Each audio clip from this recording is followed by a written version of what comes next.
All right. So we covered Adam Smith and, of course, Frederick Winslow Taylor. Let's also jump into George Simmel. So Simmel is more aligned with the sociological tradition, and that's sort of why we talk about him in an intro to social class. But I thought this quote up here was kind of telling about Simmel's take on social interactions, social cohesion, etc. For to be a stranger is naturally a very positive relation. It is a specific form of interaction. So if that tells you anything about Simmel's leaning, he really thinks that um, when thinking about the economic paradigm, that being strangers, quote unquote, to each other, um, it really helps us essentially be friendly with one another. And so, um, he's sort of along the lines of thinking about Durkheim's solidarity, right? Probably thinking more so about organic solidarity, and this idea that when we're strangers to each other, but we rely upon each other, then we really benefit from that. So anyway, he thinks that money allows workers certain human freedoms. And I want you to take a moment on your worksheet. You can pause the video now and answer whether or not you agree. Do we have freedom because of money or not? What does that freedom look like? Why or why not? Okay, so hopefully you answered that last question.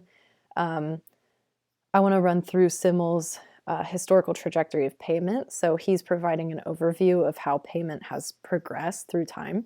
So he lays out how originally payment was what he calls piecework, essentially where the worker themselves was responsible for the raw materials. And so this means that, let's say you hire a carpenter to build you a cabinet, right? If that person builds you a cabinet, but then something's wrong with it, then that person is actually responsible for that flaw, right? They need to reimburse you in some way.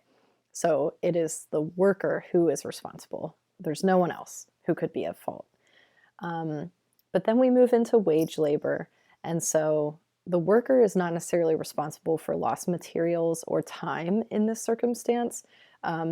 The worker is being paid per hour, but if they let's think about maybe a carpenter who has people working for him. So those people who then work for that carpenter who built those cabinets, if there ends up being something wrong with the wood, they themselves are not responsible to pay the customer back or the carpenter back, right, for the time that they put into building that cabinet. It's no longer their fault, right, even though they're the ones who actually built the thing itself. And then Simmel sees us moving into salary, where a worker is not paid directly for the services, but for the assumed sum total of the services. And so that applies much more so to, I think, upper middle class, white collar type jobs. So there's not necessarily a particular service that you're being reimbursed for. It is this lump sum of your job duties altogether, and it's assumed that you're going to be completing them, here and there. There's nothing that you have to be doing any particular day. It's going to vary, and there's an assumption that it will vary. But this is sort of what that totality of work is determined to be valued at. So finally, Simmel sees us moving into what he calls civil service salary, where a worker, anybody who's working in a society, would be paid an acceptable living wage no matter what. And so he sees that as sort of the ultimate final outcome of capitalism. And of course, we have not seen that become the case, right? We've seen these first three, and we actually continue to see these first three playing out today, but we have not yet reached, at least in the United States, this idea of civil service salary, where, just anybody who's working is paid an acceptable wage. That said, with the new stimulus package that was just approved, we're almost seeing like a leaning toward that, right? It's kind of similar because it's somebody who has filed taxes in, I can't remember if they're using the 2018 or 2019. Oh, they're using 2018 unless you have filed your 2019.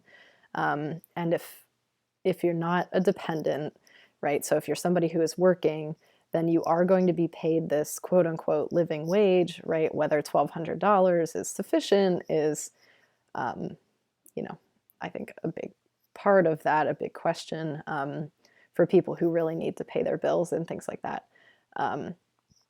But anyway, it's maybe something that Simmel would argue, like, look, we're moving in that direction, or this concept at least fits this theory that I saw capitalism enabling.